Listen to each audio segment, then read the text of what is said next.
People come to me all the time saying, how do I unlock my full potential? How can I be smarter? How can I raise my intelligence? How can I improve my memory? And science is saying about 1/3 of your potential and your intelligence, your memory is predetermined by genetics and biology. But that means 2/3 is completely in your control. And that's really exciting news. And then there are 10 keys. So there are 10 keys for unlocking your full potential. Number one is a good diet.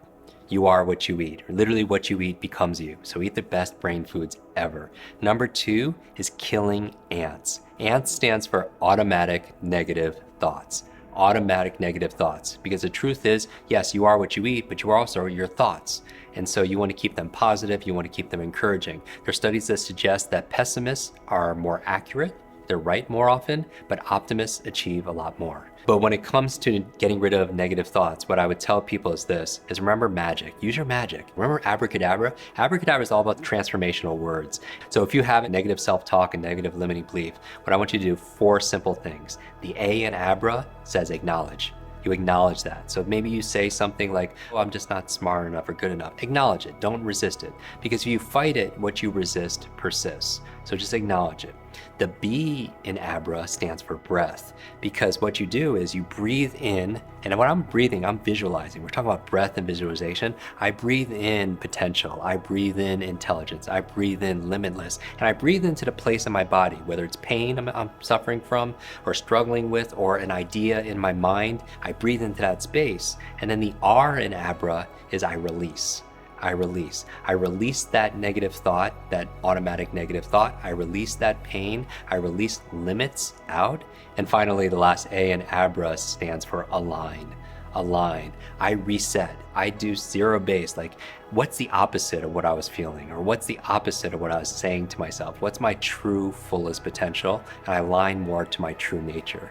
Another thing you could do to be able to unlock your full potential is exercise, right? So exercise is really good for the brain. As your body moves, your brain grooves. A lot of people don't know this, but the primary function of our brain is to control our movement.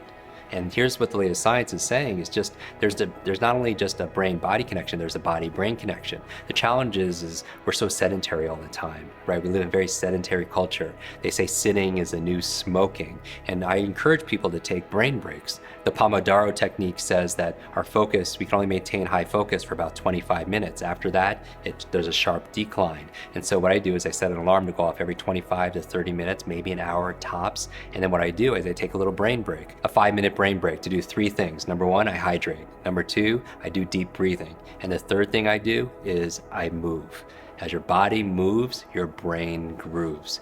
Another thing you can do to maximize your potential are supplements, nutrients, especially when it comes to your brain. You can do all the techniques, but if you're deficient in DHAs, omegas, your B vitamins, it's gonna affect your performance. So if you're not getting the best diet, you could supplement. Number 5 is a positive peer group. Positive peer group is really key to living your full potential because you are who you spend time with. Literally who you spend time with is who you become.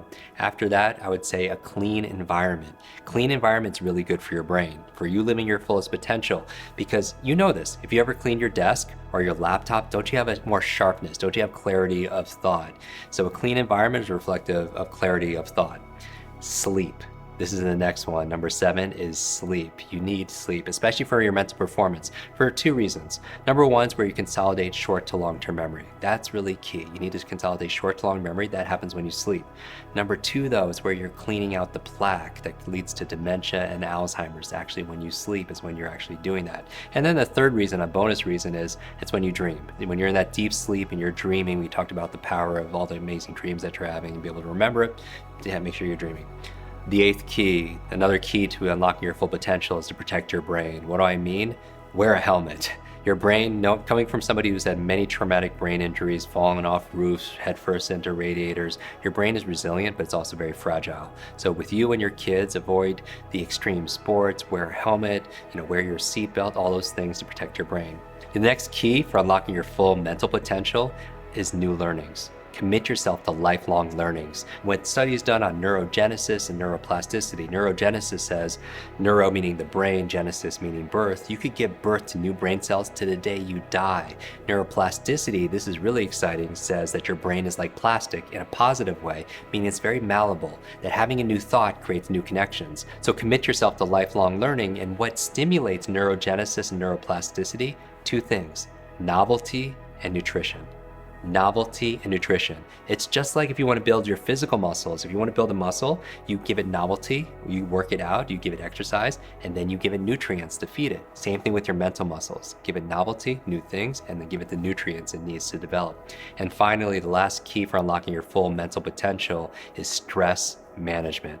And this is a huge one, because a lot of people, because we live in such stressed lives, we're like fish, we don't see the water because we're in the water all the time, and we are living in that sympathetic state. And it's so important for your brain to downregulate, to spend time in those parasympathetic places where you rest and you recover and you restore. So in terms of stress management, what kind of practices do we have? Whether it's massage, for me, it's meditation. So meditation is a very powerful way. When you meditate, you go into this brainwave state called alpha. Alpha state is the state of a relaxed awareness. And relaxed awareness is where you could train yourself actually to learn a language faster, to be able to learn rapidly, because your conscious mind is actually set aside and you just absorb information faster. You know what puts you into an alpha state is TV, television. They call it television programming for a reason. And you know this because if you've ever seen somebody so enthralled with a TV show or a sporting event, and you're trying to talk to them or have a conversation and they're just in trance, literally they don't hear you, it's because their conscious mind is set aside and they're just absorbing what's in front of them. And there are many ways to get into an alpha state by design. And I would recommend you use all three learning styles: visual, auditory, and kinesthetic. So when you visualize things and you exercise your imagination, it actually puts you into an alpha state, a relaxed state of awareness. And even if you can't imagine something when you're imagining, just imagine you can imagine it, right? The auditory part is music. Certain sounds like nature sounds will put you into an alpha state. Certain sounds like classical music, especially Baroque classical music, Vivaldi, Handel, because it's 60 beats per minute and it harmonizes with the resting heart rate. So 60 beats per minute Baroque music will help put you into that meditative alpha state. And finally, visual, auditory, kinesthetic. Kinesthetic, I would say deep breathing, deep diaphragmatic conscious breathing. And even when you're not meditating, a lot of people have bad posture. And when they're reading something and they're studying, you can't live your full potential if you're crouched down like this, because when you have poor posture, you collapse your lungs, right? And the lower 1/3 of your lungs absorbs 2/3 of the oxygen. And what's most important is that oxygen gets to your brain. So if you suffer from mental fatigue or brain fog, the number one thing you could do is do deep diaphragmatic breathing. What I would say to people is this: I compare your life to an egg, that if an egg is broken by an outside force, life ends. But if it's broken by an inside force, life begins. All great things begin on the inside. You have genius inside of you, you have greatness inside of you. Now's the time to unlock it.